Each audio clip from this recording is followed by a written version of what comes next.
Hello विद्यार्थियों, आप सभी का एसडी स्टडी सेंटर में बहुत बहुत स्वागत और अभिनंदन है। हम लोग कक्षा 10वीं क्लास की सत्र 2023-24 के लिए गणित का अध्ययन कर रहे हैं, जिसमें हम लोग पहला चैप्टर वास्तविक संख्या रियल नंबर शुरू किए हैं।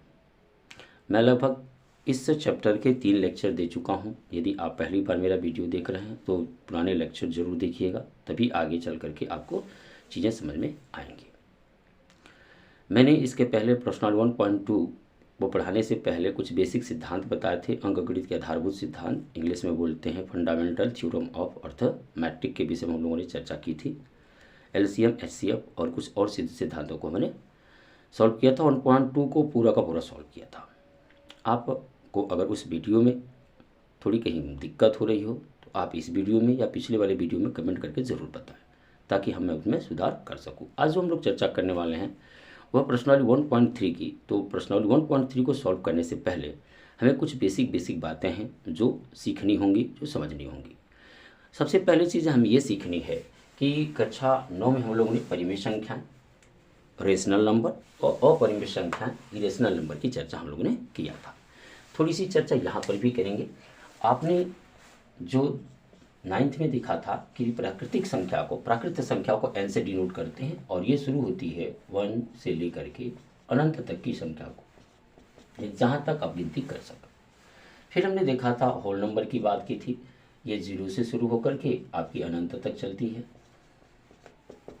फिर हमने इंटीजर i या इंटीजर को z से भी प्रदर्शित करते हैं, तो हमने देखा था कि इसमें 0 सहित 0 से बड़ी और 0 से छोटी जो संख्याएं हैं इन्हें हम लोग इंटीजर नंबर के नाम से जानते हैं। ये और ये हैं।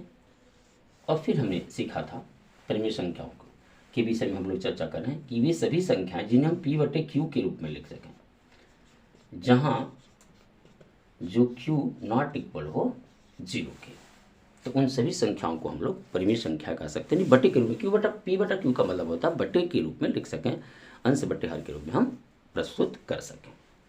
तो ये थी परिमेय संख्याओं की बात। दूसरी संख्याएं हैं, इन्हें हम इनका जो दशमलव प्रसार होगा कहीं न कहीं जाकर के ख़त्म हो जाएगा, या तो वो रिपीटिंग होगा।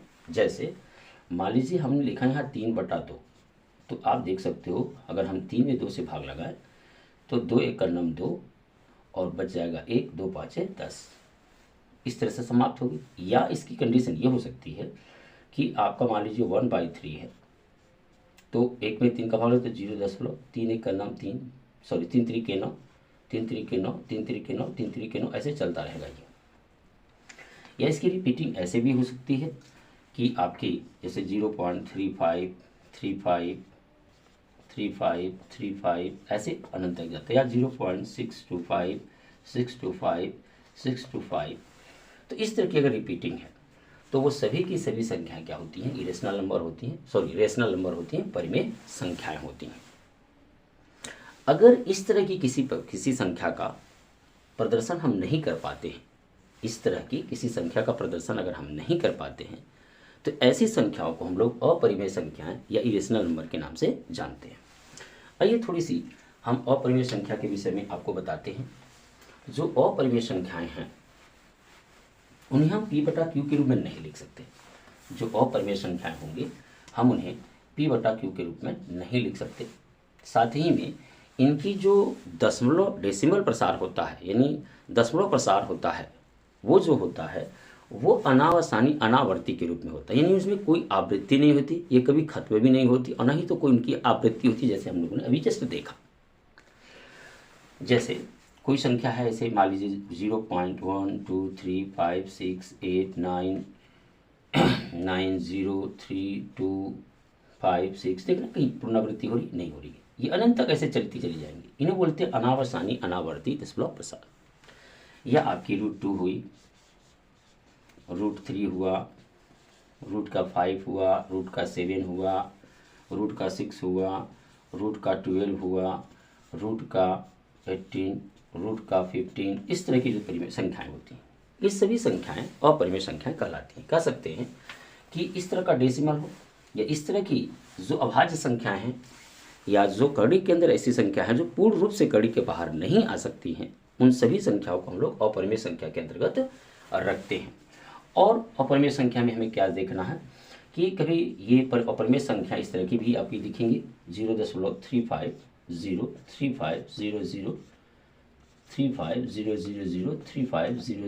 ऐसे करके चलती रहेंगी। कोई मायने नहीं है कि ये 3 5 ही रहे, कुछ भी हो सकता है यहाँ पर। 0.715071500 71500 इस तरह की। तो इन संख्याओं को हम लोग अपरिमेय संख्या के नाम से जानते हैं। यहाँ प्रश्नावली 1.3 में हमें जैसे कड़ी में 2 एक अपरिमेय संख्या सिद्ध करना, कड़ी में 3 एक अपरिमेय संख्या, कड़ी में 5 एक अपरिमेय संख्या, इस तरह से हमें सिद्ध करना। तो इन्हें सिद्ध करने के पहले हमें कुछ खास बातों को समझना है। वो खास बातें क्या है, आइए समझते हैं। उनका हमें समझना है, जिसके माध्यम से हम लोग रूट का 2, रूट का 3, रूट का 5, रूट का 7 ये अन्य संख्याओं को अपरिमेय रूप में सिद्ध करेंगे। तो वो थ्योरम क्या है वो मैं आपको बताता हूँ। सबसे पहले मान लिया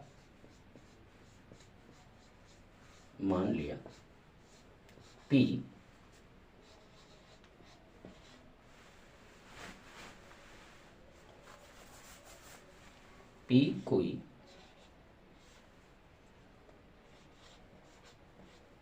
अभाज्य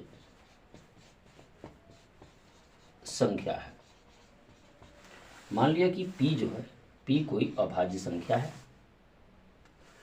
अब P कोई अभाज्य संख्या है तो P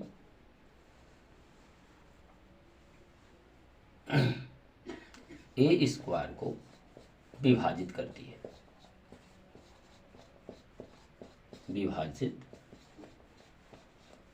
है, यानी P जो है a स्क्वायर को विभाजित करती है। तो यदि हम a स्क्वायर के अभाज्य गुणनखंड करें तो इसके P1, P2, P3 या Pn मिलेगी।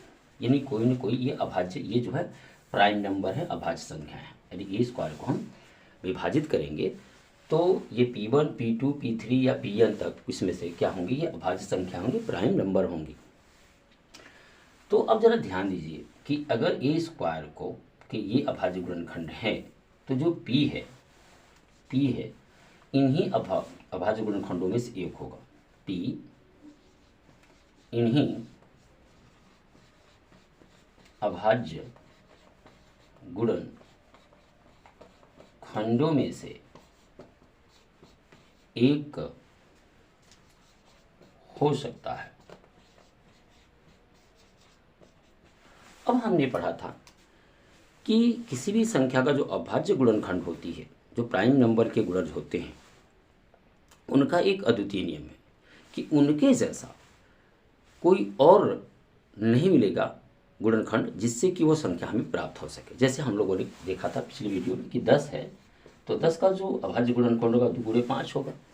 तो अब 2 और 5 के अलावा कोई ऐसी संख्या नहीं है कि जिनका आप गुणा कराएं तो 10 आपको प्राप्त हो जाए। तो आप देख सकते हो कि ये अद्वितीय हो गए, उसी प्रकार से ये भी अद्वितीय होंगे। तो अद्वितीय नियम के अनुसार जो है P जो है पूर्ण रूप से a स्क्वायर को विभाजित करेगी। तो जब a स्क्वायर को विभाजित कर सकती है तो इसका मतलब ये हुआ कि आप जो P है वो a को भी विभाजित करेगी। यदि कोई संख्या किसी के वर्ग को विभाजित कर सकती है तो वह संख्या उसके वर्गमूल को भी विभाजित कर सकती है। तो ये कुछ खास थ्योरम थे।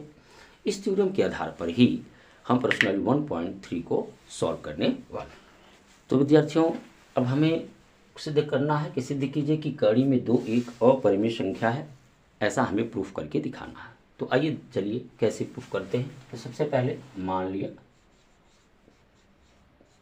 आप हमारे साथ साथ अभ्यास करेंगे। मान लिया,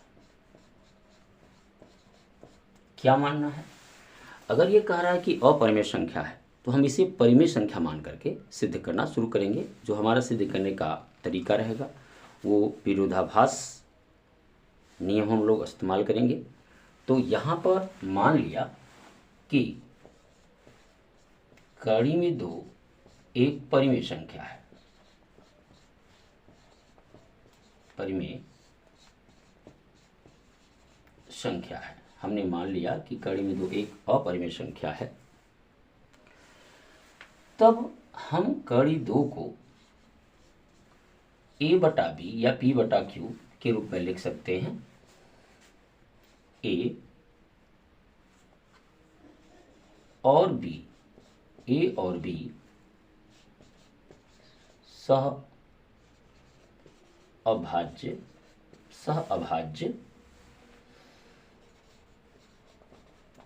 पूर्णांक हैं, सह अभाज्य पूर्णांक हैं, जहां b नॉट इक्वल 0 के है। यानी सहअभाज्य पूर्णांक का मतलब ये होता है कि ऐसी दो संख्याएं जिनमें कोई उभयनिष्ठ गुणनखंड न हो, मतलब दोनों अभाज्य हों। जैसे 3 और 5 है, इनमें कोई ऐसी संख्या नहीं है इनके एक के अलावा जो इन्हें विभाजित कर सके, तो यह स्वभाज्य है। आपका 10 और 11, ऐसे ही 12, 13, तो ये स्वभाज्य संख्याएं कहलाती हैं कि जिनमें कोई उभयनिष्ठ गुणनखंड न हो, ऐसी संख्याओं को हम लोग सहअभाज्य संख्या कहते हैं। तो ए और बी सहअभाज्य पूर्णांक हैं। तो सहअभाज्य पूर्णांक हैं ए और बी, तो हम इन्हें ए बटा बी के रूप में कड़ी 2 को लिख सकते हैं। अब अगर ध्यान दें हम, तो दोनों पक्षों का यहाँ वर्ग करेंगे, दोनों पक्षों का वर्ग करने पर, अगर दोनों पक्षों का वर्ग करेंगे तो रूट के 2 का स्क्वायर हो जाएगा और यहाँ हो जाएगा ए स्क्वायर बटा बी स्क्वायर। ये रूट हट जाएगा, √2 इंटू √2 करेंगे तो 2 हट जाएगा, ये हो जाएगा 2 बराबर ए स्क्वायर बटा बी स्क्वायर। आप इसे इधर लाएंगे तो ए स्क्वायर बराबर लिख सकते हैं आप 2b स्क्वायर के। इसका तात्पर्य हुआ कि अगर हम अंकगणित के आधारभूत प्रमेय का इस्तेमाल करें तो ए स्क्वायर का यही गुणनखंड होगा, अभाज्य गुणनखंड होगा। ये 2 एक अभाज्य गुणनखंड होगा। इसका मतलब ये हुआ कि 2 जो है ए को विभाजित करेगा। क्योंकि हमने अंकगणित के आधारभूत प्रमेय में पढ़ा था कि अगर मान लीजिए कोई 6 है और ये बराबर है 2 गुणे 3 के, इसका मतलब ये हुआ कि 2 जो है इस 6 को विभाजित कर सकता है, 3 भी इस 6 को विभाजित कर सकता है। ऐसे ही अगर आप मान लीजिए 35 ले लिए तो यहाँ पर 5 गुणे 7 होगा, तो आप देखेंगे ये 5 35 को विभाजित कर सकता है, 7 35 को विभाजित कर सकता है। उसी तरह से ए स्क्वायर यदि 2b स्क्वायर के रूप का है तो निश्चित तौर से आप कह सकते हो कि 2 जो है ए स्क्वायर को विभाजित करेगा। तो आइए अब हम आगे चलते हैं। बहुत ही धीमे धीमे हम इस चीज़ को समझा रहे हैं, आशा है कि आप इसे ज़रूर समझ जाएंगे। तो लिखेंगे कि ए स्क्वायर 2 से विभाज्य है, 2 से विभाज्य है, अतः ए 2 से भी विभाज्य होगा, अतः ए 2 से भी विभाज्य होगा। यानी अगर इसका स्क्वायर 2 से विभाजित है तो इसका वर्गमूल भी 2 से विभाजित होगा, चूंकि वही गुणनखंड आपके होंगे यदि स्क्वायर के रूप में हो सकते हैं। अब यहाँ के बाद हम फिर थोड़ी सी अब मानेंगे।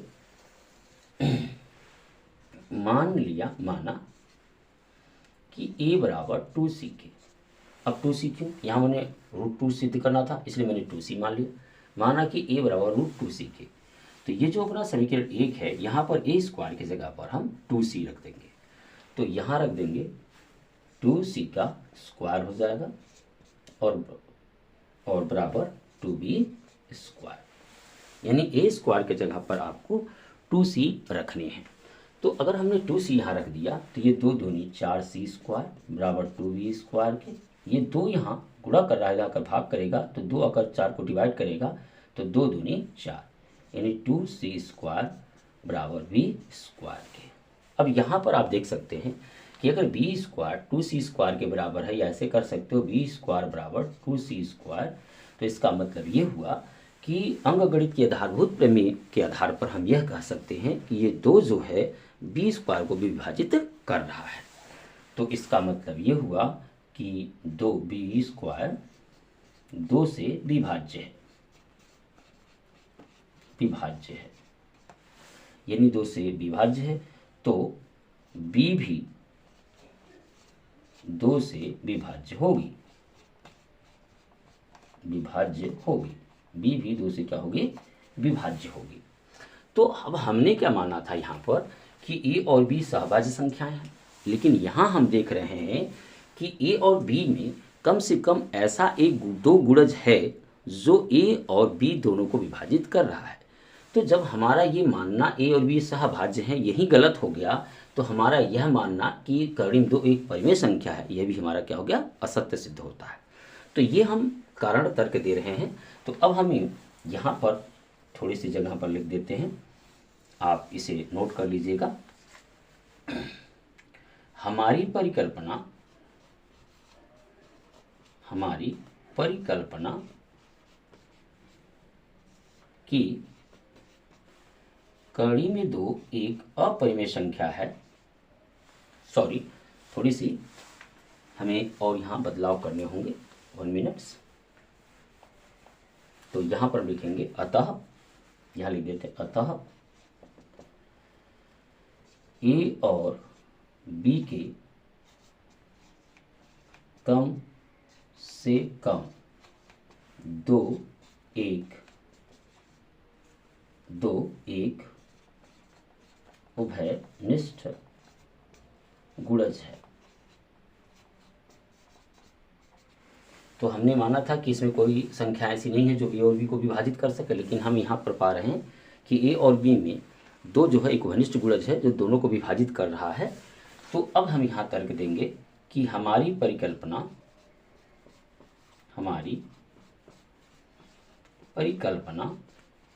कि कड़ी में 2 एक परिमेय संख्या है,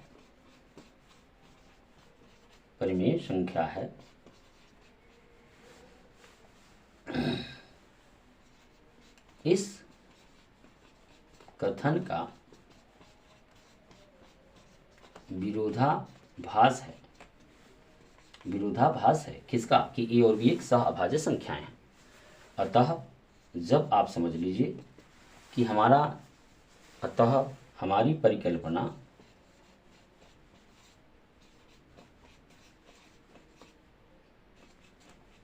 असत्य है, जब हमारी परिकल्पना असत्य हो गई कि कड़ी में 2 एक परिमेय संख्या नहीं है, तो इसका तात्पर्य है कि संख्याएं 2 ही तरह की हम लोगों ने भी देखा कि एक परिमेय और एक अपरिमेय होती है। तो निश्चित तौर से कड़ी में जो 2 होगा वह एक अपरिमेय संख्या होगी। यहाँ लिख सकते हैं अतः कड़ी में 2 एक अपरिमेय संख्या होगी। तो ये हमको ने प्रूफ कर दिया। इस तरह से आप अगर वीडियो को रिवाइंड करके 1 से 2 बार देखेंगे तो निश्चित तौर से यह सिस्टम आप समझ जाएंगे। और हम लोग इसको सिद्ध करने के 2 चीज़ें इसमें इस्तेमाल कर रहे हैं। एक अंकगणित का आधारभूत प्रमेय, जिसमें बताया जाता है कि किसी भी भाज्य संख्या का यदि आप गुणनखंड करते हो तो जो गुणनखंड होगा वह एक अभाज्य संख्या होगी, प्राइम नंबर होगी। तो उसी का इस्तेमाल करते हुए हम लोगों ने यहाँ एक विरोधाभास नियम भी इस्तेमाल किया कि हमने यहाँ मान लिया था ए और बी सहभाज्य हैं, लेकिन हमें पता चला कि दोनों सहभाज्य नहीं हो रही हैं, दोनों में कोई न कोई एक घनिष्ठ गुणनखंड है। तो हमारी परिकल्पना कि कड़ी में 2 एक परिमेय संख्या है, इसका कथन का विरोधाभास है, ये कर रहा है। तो अतः हमारी परिकल्पना असत्य है। तो जब हमारी परिकल्पना असत्य हो गई कि कड़ी में 2 एक परिमेय संख्या है, तो निश्चित तौर से कड़ी में 2 एक परिमेय संख्या ही होगी, अतः कड़ी में 2 एक परिमेय संख्या होगी। ये हमको प्रूफ कर दिए। इसी तरह से आप √5, √3, √7 जो भी है रूट के अंदर एक सिंगल संख्याओं को सिद्ध कर सकते हैं। इसमें कुछ क्वेश्चंस ऐसे भी हैं जिनके अकॉर्डिंग हमें चलना है। तो आइए देखते हैं नेक्स्ट क्वेश्चन अपना प्रश्न 1.3 पर आ गए हैं, जिसमें हम लोगों को सिद्ध करना है कि सिद्ध कीजिए कि कड़ी में 5 एक अपरिमेय संख्या है। तो विद्यार्थियों आइए बिना विलंब किए हम इसे सिद्ध करते हैं। जो हमने अभी भी सिद्ध किया कि कड़ी में 2 एक अपरिमेय संख्या है, उसी आधार पर हम इसे आपको सिद्ध करके दिखाते हैं। तो सबसे पहले हम मान लिया कि इसके उल्टा मानेंगे क्या, कि √5 एक परिमेय संख्या है, परिमेय संख्या है। तो यदि यह परिमेय संख्या है तो परिमेय की परिभाषा के अनुसार हम इसे P बटा Q या A बटा B मतलब भिन्नात्मक रूप में लिख सकते हैं, जहाँ इसका जो हर होगा वह 0 के नहीं होगा। तो ये √5 को हम लिख सकते हैं A बटे B के रूप में। A और B सह अभाज्य पूर्णांक हैं। A और B सहअभाज्य पूर्णांक हैं। A और B ऐसे हैं जो सहअभाज्य पूर्णांक हैं, यानी A और B में कोई ऐसा गुणज नहीं है जो A और B दोनों को विभाजित कर सके। तो अब अगर हम देखें तो यहाँ दोनों पक्षों का वर्ग कर देंगे, पक्षों का वर्ग करने पर तो जैसे ही आप दोनों पक्षों का वर्ग करोगे तो आप देखोगे कि ये √5 का वर्ग हो जाएगा और ये हो जाएगा A² बटा B²। ये हो जाएगा √5 और ये हो जाएगा A² बटा B²। अब ये हम इसे यहाँ देख सकते हैं, क्रॉस मल्टीपल कराएं तो यहाँ और ये यहाँ, तो हम यहाँ इसको A² बराबर 5B² के लिख सकते हैं। तो अब हमारी अंकगणित के आधारभूत प्रमेय के अनुसार A² बराबर 5B² है, तो इसका मतलब ये हुआ कि 5 जो है यानी A² को विभाजित करेगी। मतलब हमने अभी इसके पहले भी समझाया कि मान लीजिए आपका 45 है तो 3 गुणे 3 गुणे 5 होगा, तो ये 3 3 5 ये अभाज्य प्राइम नंबर जो है इस 45 को विभाजित करेंगे। वैसे ही अगर A² बराबर आपका 5B² है तो इसका मतलब 5 जो है A² को विभाजित करेगा। तो देखते हैं कि कैसे विभाजित करेगा। तो लिखेंगे कि A² 5 से विभाज्य है। जब इसका वर्ग 5 से विभाज्य है तो इसका वर्गमूल भी हमारा 5 से विभाजित होना चाहिए। तो इसका मतलब ये हुआ कि A भी 5 से विभाज्य होगा, विभाज्य होगा। ये हमारी एक होगी, इससे समीकरण 1 मान के आप चलो। क्योंकि अभी हमने परिकल्पना किया था कि A और B में कोई भी ऐसा गुणनखंड नहीं है जो A और B को विभाजित कर सके। अब हम यहाँ पर फिर से मानेंगे, माना A बराबर 5C के, उसमें हम लोगों ने 2C माना था, यहाँ पर 2 था तो 2 माना था, यहाँ 5 है तो यहाँ 5C के। अब हम A को इस समीकरण 1 में रखेंगे स्क्वायर के जगह, तो ये हो जाएगा 5C का होल वर्ग और ये हो जाएगा आपका 5B²। तो ये हो जाएगा 5वां में 25C² और ये हो गया 5B²। तो यहाँ 5 गुणा कराएगा, भाग करेगा तो 5 से 25 काटेंगे, डिवाइड करेंगे, 5वां में 25 यानी 5C² बराबर हो जाएगा आपका B² के। तो अब यहाँ आप देख सकते हो या इसको ऐसे लिख सकते हो कि B² बराबर 5C²। इसका मतलब अंकगणित के आधारभूत प्रमेय के अनुसार B² का ये अभाज्य गुणनखंड है। तो इसका मतलब 5 जो है B² को भी विभाजित करेगी। इसका मतलब ये हुआ कि B² 5 से विभाज्य है, अतः B भी 5 से विभाज्य होगी, विभाज्य होगी। तो हम लोग यहाँ पर 2 सिद्धांत का इस्तेमाल कर रहे हैं, एक है अंकगणित का आधारभूत प्रमेय और दूसरा विरोधाभास प्रमेय। तो विरोधाभास प्रमेय से हमने यहाँ माना था कि A और B सहअभाज्य हैं। जब A और B सहअभाज्य हैं तो उनमें कोई उभयनिष्ठ गुणनखंड नहीं होना चाहिए। लेकिन यहाँ हम क्या देखते हैं कि यहाँ A का भी एक 5 उभयनिष्ठ गुणनखंड है और B में भी एक 5 उभयनिष्ठ गुणनखंड है। अतः हमारी जो परिकल्पना है वह गलत साबित होती है। क्या? अतः A और B में कम से कम एक 5 उभयनिष्ठ गुणज है, यानी एक ऐसा गुणज है जो ए और बी दोनों को डिवाइड कर सकता है। तो हमने माना था कि ये तो सह-भाज्य है, लेकिन यहाँ हमको विरोध मिल रहा है कि नहीं, यह तो भाज्य भी है। तो हमारे कथन की परिमेय कड़ी में 5 एक परिमेय संख्या है, इसका विरोध करता है यह कथन। तो हम कह सकते हैं कि अतः हमारी परिकल्पना कि कड़ी में 5 एक परिमेय संख्या है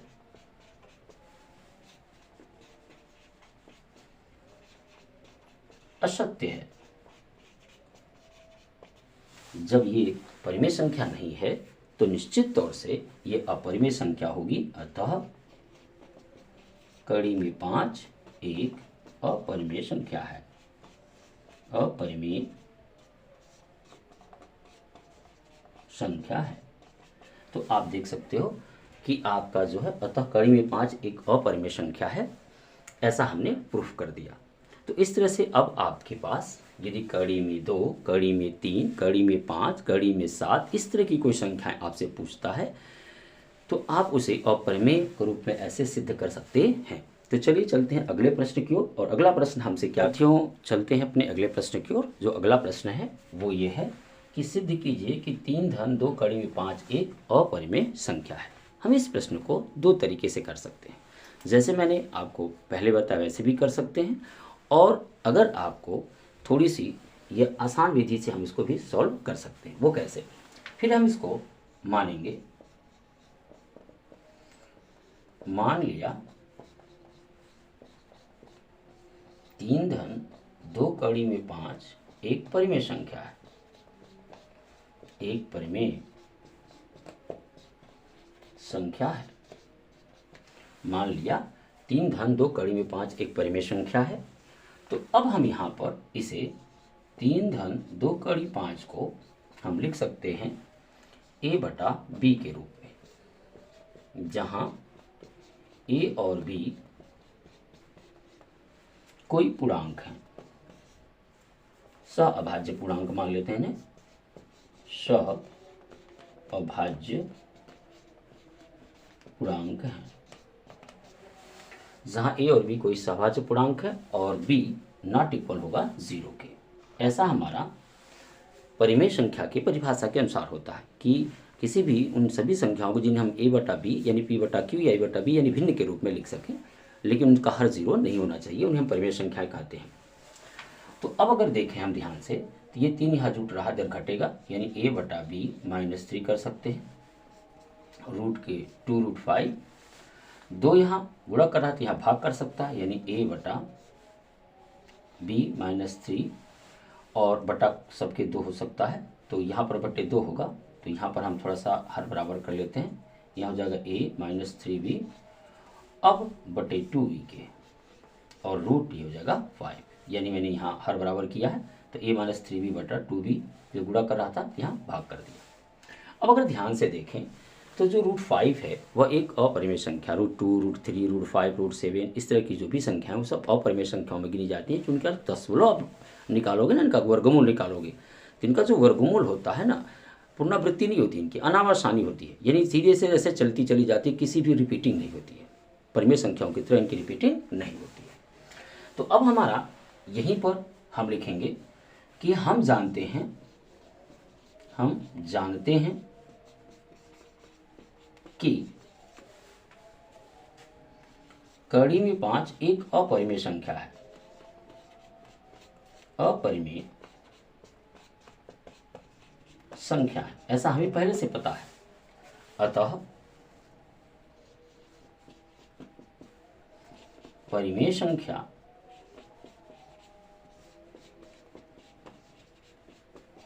अपरिमेय के बराबर नहीं हो सकती, के बराबर नहीं हो सकती, बराबर नहीं हो सकती, नहीं हो सकती है। अतः हमारी परिकल्पना, अतः हमारी परिकल्पना कि 3 धन 2 कड़ी में 5 एक परिमेय संख्या है, असत्य है, गलत है। जब यह 3 धन 2 कड़ी में 5 एक परिमेय संख्या वाला जो हमारा कथन था वो असत्य हो गया, तो अब हमारे पास एक ही विकल्प है कि यह एक अपरिमेय संख्या ही होगी। तो अतः 3 धन 2 कड़ी में 5 एक अपरिमेय संख्या होगी। अपरिमेय संख्या है, अपरिमेय संख्या है। तो इस तरह से हमने इस क्वेश्चन को भी प्रूफ कर दिया। आप इसे नोट कर लें और अभ्यास जरूर करते रहें। तो विद्यार्थियों, जो अपना लास्ट क्वेश्चन है प्रश्नावली 1.3 का, उसको देख लेते हैं और इसी के साथ हमारा प्रश्नावली 1.3 फिनिश होगा। उसके नेक्स्ट डे में हम लोग प्रश्नावली 1.4 की चर्चा करेंगे, उसकी बेसिक कंसेप्ट की बात करेंगे। ऐसे ही धीरे धीरे हम लोग अपना चैप्टर फिनिश करेंगे। तो आप हमारे साथ लगे रहें और सीखते रहें।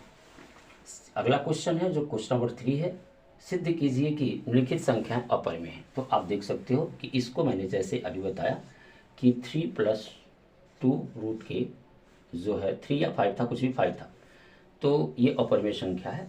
ऐसा इसी ढंग से आप इसे सिद्ध कर सकते हो। ये वाला आप सिद्ध कर सकते हो किस तरह से, रूट का 2 रूट का 5 की तरह मैंने जो बताया, और इस वाले को भी वैसे ही सिद्ध कर सकते हो जैसे रूट का 2 और रूट का 5 को मैंने बताया। आपको करना ये होगा, थोड़ा बटन दे करके आपको ये ऐसे करना है। तो a/b अब मानोगे इसे, तो इसे क्या करना, इसे पलट देना। जब इसे उल्टा करोगे आप तो ये हो जाएगा आपका रूट का 2 और ये हो जाएगा b/a। अब वर्ग करना है इसका, मतलब जब इसको आप पलटोगे रूट, तो रूट/2 √2/1 हो जाएगा। तो 1 का कोई मायने नहीं रखता है, तो ये भी पलट जाएगा। तो अब इसको क्या करना, दोनों पक्षों का वर्ग करना, और दोनों पक्षों का वर्ग करते हुए आप वैसे ही जैसे मान लो √2 √5 को आपको सिद्ध करके दिखाया, वैसे ही आप इसे प्रूफ कर सकते हो। तो ये आपके लिए रहा होमवर्क। आप इसे करके निश्चित तौर से हमें बताएं कि आपको वीडियो कैसा लगा। तो मेरा भरपूर प्रयास है कि आपको गणित में आत्मनिर्भर बनाया जाए। इस लेक्चर का, इस वीडियो का मेन उद्देश्य है कि ऐसे विद्यार्थी जो कहीं भी कोचिंग करने में असमर्थ हैं, जिनको दिक्कत है, वो इन वीडियो के माध्यम से अपने गणित को मजबूत कर सकते हैं और खुद आत्मनिर्भर बन सकते हैं। तो फिर मिलते हैं अगले वीडियो में, तब तक के लिए हम आपसे इजाज़त चाहते हैं।